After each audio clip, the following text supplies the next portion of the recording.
It's the Real News Network. I'm Sharmini Puris coming to you from Baltimore. Mexico's presidential campaign is in full gear at the moment, with the election scheduled for July 1st. Leftist candidate Andres Manuel Lopez Obrador, also known by his initials AMLO, remains the front runner with a 20-point lead in many opinion polls. However, as election day approaches, Mexico's business class and the financial sector seem to be showing signs of nervousness. 2 weeks ago, the business press was full of headlines warning that Mexico's currency, the peso, is devaluing because of the prospect that AMLO might win the election. Meanwhile, crime and murders of local political candidates are also making headlines. Over 90 local candidates for office have been killed thus far. AMLO addressed the issue during a forum on Tuesday. Here's what he said. We are going to invite Pope Francis. We are going to invite the United Nations Secretary General Antonio Guterres. We are going to invite representatives from international bodies for the defense of human rights so that together with the international specialists like you all, together with victims and their family members, we can come up with a plan together to get peace in the country. Joining me now to discuss Mexico's presidential campaign is John Ackerman.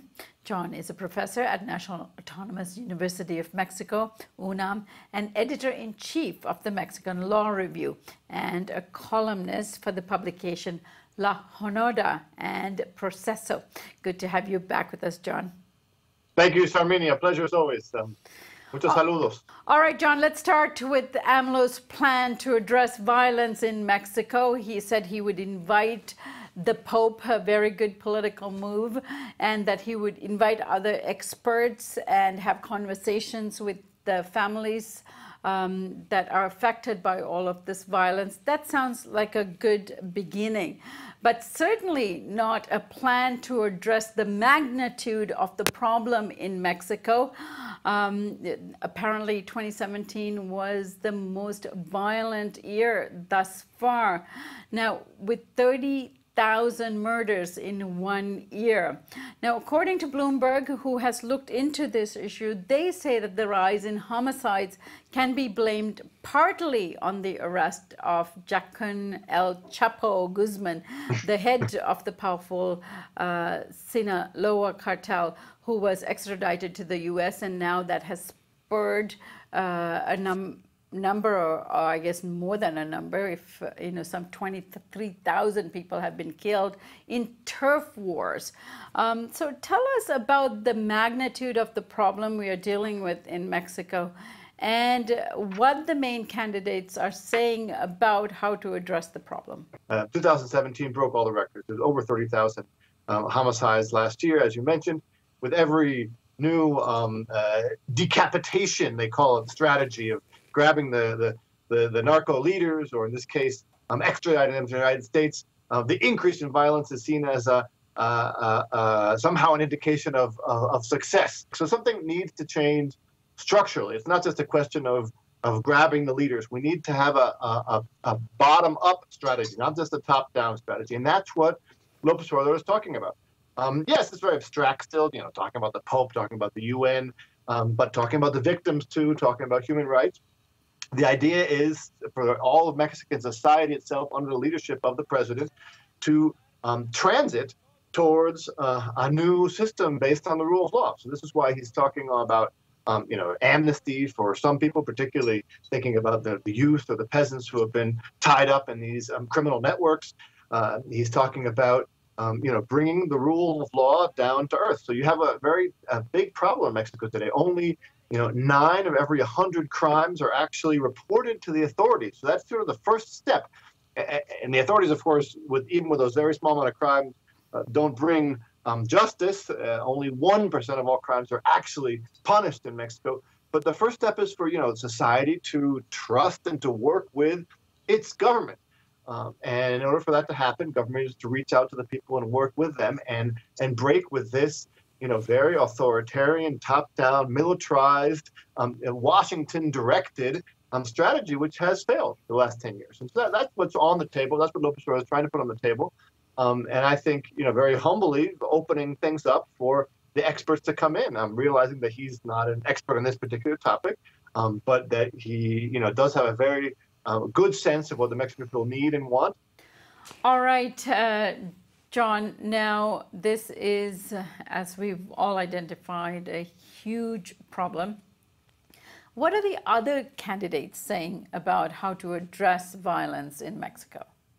Well, so for instance, you got Jose Antonio Meade. He's the pre-candidacy of the sitting government of Enrique Peña Nieto. Meade has been covering the airwaves with his 30-second spots, which say Lopez Obrador wants to cut deals with the criminals. We want to put them into jail. That's his central message, that somehow this is being soft on crime. Lopez Obrador's strategies, we need to get tougher on crime and throw them into jail.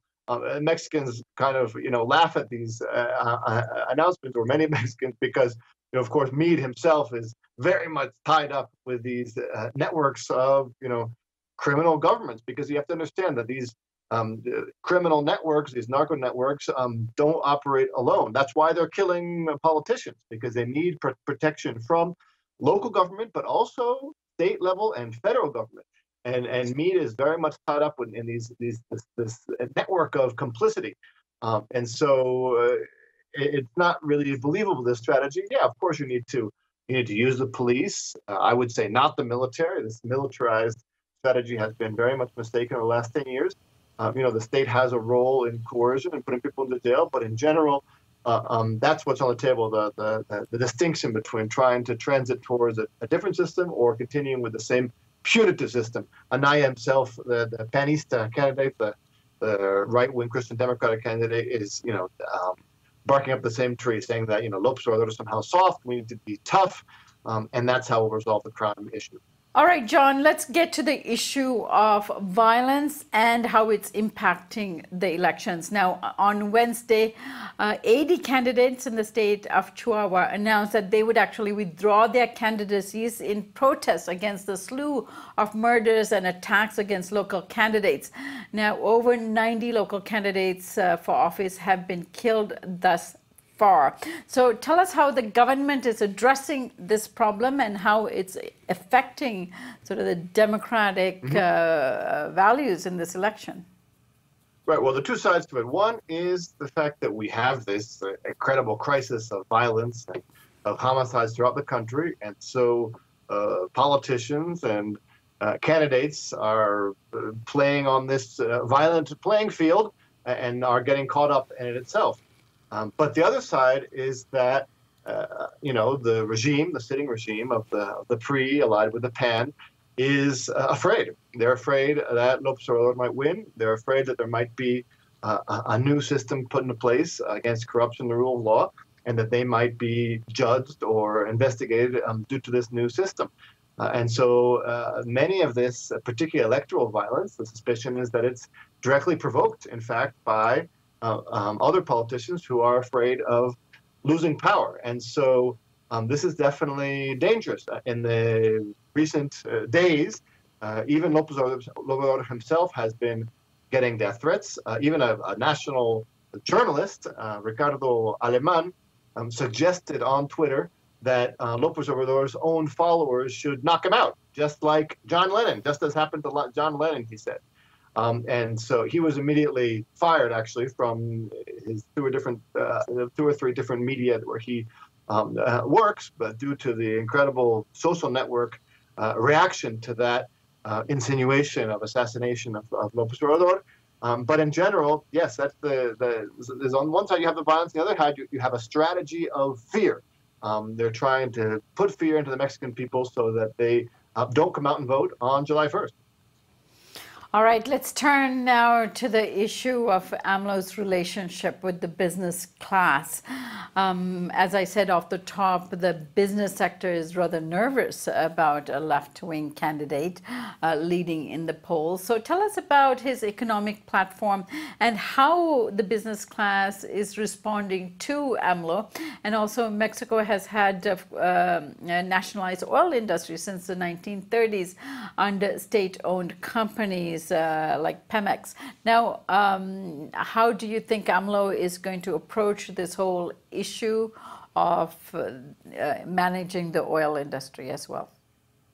Okay, well, there's a big question. There's been a recent attack on López Obrador from some people say the business class, but it's actually not the business class. It's a very specific sector of, I would call them oligarchs. So the last 20, 30 years of neoliberal policies, we've had a redistribution of wealth towards the top, and there are 16 families who are owners of half of Mexico's wealth. These guys who are the sons and daughters of privilege and of government support for their businesses are not defending freedom of the free market. They're defending their state protections and privileges, and they have gone directly attacking López Obrador based on the issue of the airport. He wants to cancel a project, an enormous airport right outside of Mexico City, or not cancel it, but change it to a more cheaper, efficient option. He's talked about looking at reviewing the petroleum contracts to see if they were given through corrupt deals.